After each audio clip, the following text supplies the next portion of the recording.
한 여자가 남자들에게 붙잡혀 어디론가 끌려가고 있습니다. 도대체 어떻게 된 일일까요?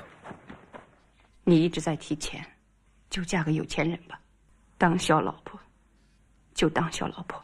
이 영화의 주인공 송년은 19살의 어린 나이에 계모의 강요를 이기지 못하고 부잣집에 네 번째 첩으로 들어가게 됩니다. 집에 들어가자마자 자신의 전용 하녀 연하를 만나게 되지만 你是谁啊？你就是那个四太太啊！ 자신도 부인이 되고 싶었던 연하는 송년을 처음부터 미워하기 시작합니다. 그리고 바로 첫날 밤을 치르게 된 송년. 이 집에는 이상한 전통이 있었는데 남편이 하룻밤 상대로 고른 아내는 발 마사지를 받을 수 있었고 또 그 아내의 방에는 이렇게 시뻘건 홍등을 다는 것이었습니다. 그리고 드디어 남편을 만나게 된 송년. 남편은 개소리를 해댑니다. 女人的脚最要紧，脚舒服了就什么都条理顺了。 자신의 아내를 그저 성적 대상으로만 본 듯한 병신 같은 남편. 그리고 그렇게 첫날 밤이 시작되려 하고 있었지만 이것을 방해하는 사람이 있었으니 谁敲门啊？ 셋째 부인의 꾀병으로 이렇게 송년의 첫날 밤은 무산되고 홀로 남겨진 송년은 자신이 놓인 처지를 보며 눈물을 흘립니다. 그리고 다음 날 송년은 나머지 세 부인을 만나게 되는데 너무 늙어서 더 이상 남편의 사랑을 받지 못하는 첫째 부인. 他有100岁了吧？这么老？ 그리고 好像正在念书。 착하긴 하지만 아들을 낳지 못해 입지가 불안정한 둘째 부인. 마지막으로 왕년의 가수였던 질투심이 강한 셋째 부인을 만나게 됩니다. 그리고 이 집안에 또 다른 특징이 있었는데 바로 전날 밤 남편을 모신 부인이 반찬을 고를 수 있다는 것이었습니다. 照府上的老规矩，点了灯就能点菜。 참 졸라 어이가 없는데요. 하지만 이 말은 결국 남편과 잠자리를 많이 가진 사람이 이 집안에서 높은 지위를 차지한다는 것입니다. 자, 어쨌든 오늘 밤은 남편이 누굴 정할 것인가? 밖에 나와 기다리고 있는 부인들.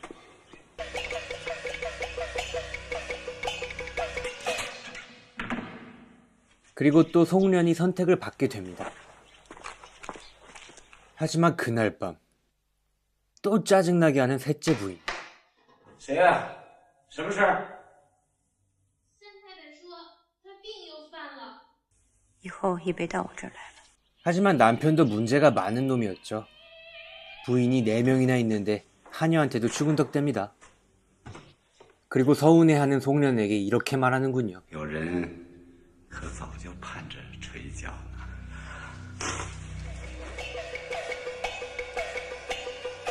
다음날 선택을 받은 것은 셋째 부인이었습니다. 그리고 어느덧 송년은 이 집안에 점점 동화되어 갔고 발 마사지를 받고 싶어하는 자신의 모습을 발견하게 됩니다. 당연히 다음날 반찬은 셋째 부인이 고르게 됐죠. 怎么没有菠菜豆腐啊？我倒觉得今天的菜素了。 완전 빡쳐버린 송년. 그런데 어느 날 송년은 충격적인 장면을 목격하는데 바로 셋째 부인이 동네 젊은 의사와 바람을 피우는 것이었습니다.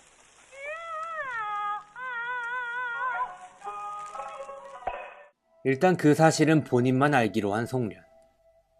어느 날 자신의 물건이 사라진 송년은 하인인 연하를 의심하게 되고 부인이 되고 싶어 했던 연하의 방에는 수많은 홍등이 있었습니다. 그리고 여기서 송년은 자신을 저주하는 끔찍한 인형도 발견하게 됩니다. 하지만 놀라운 건 혼자 착한 척 다하던 둘째 부인이 그 범인이었다는 것이었습니다. 하지만 둘째 부인은 모르는 척 송년에게 찾아와 친한 척하며 머리를 잘라달라고 합니다. 他说我要把头发剪短了就不显老了。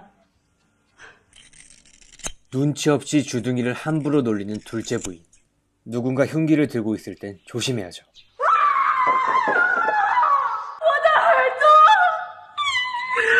귀때기를 잘라버린 송년. 그리고 탭댄스를 주는 둘째 부인.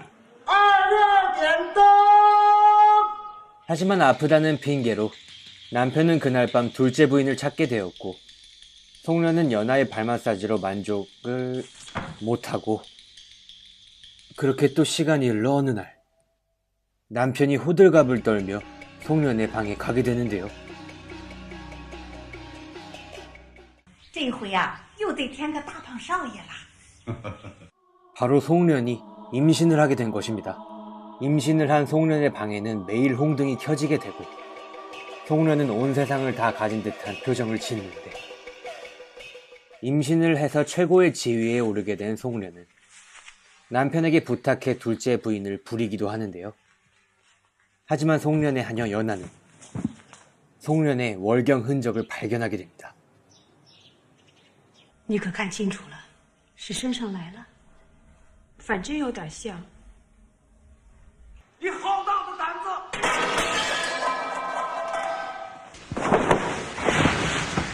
거짓 임신 사실이 들킨 송년의 방에는 더 이상 홍등이 켜지지 않았고 송년은 자신을 고자질한 연하에게 복수를 합니다. 홍등을 훔친 연하는 벌을 받게 되고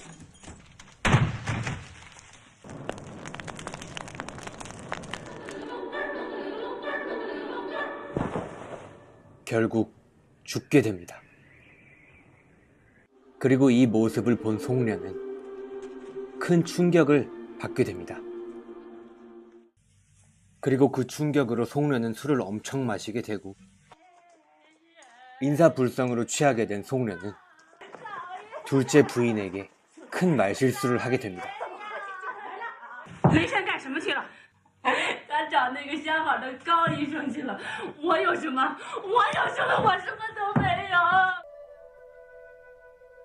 그리고 드디어 정신을 차린 송년. 밖에서 웬 여자의 비명소리가 들려 나가보게 되는데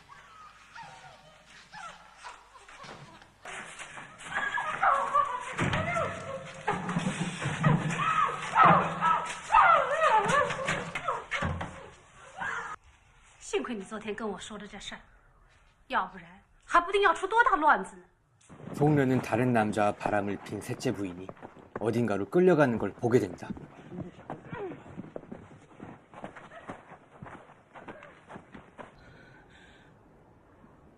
그리고 잠시 후 송년은 셋째 부인에게 가보는데요.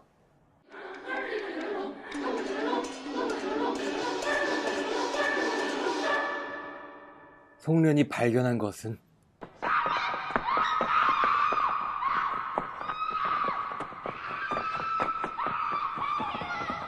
시체가 된 셋째 부인의 모습이었습니다.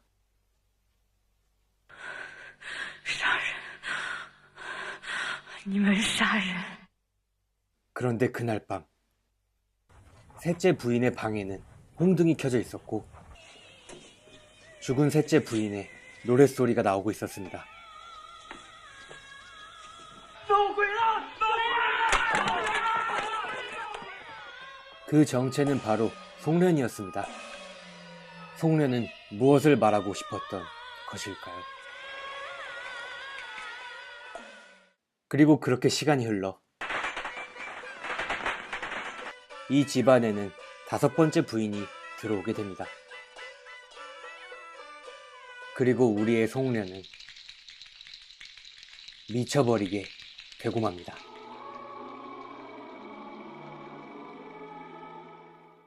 이 영화 홍등은 1920년대 중국 봉건사회의 폐습을 보여주는 영화입니다.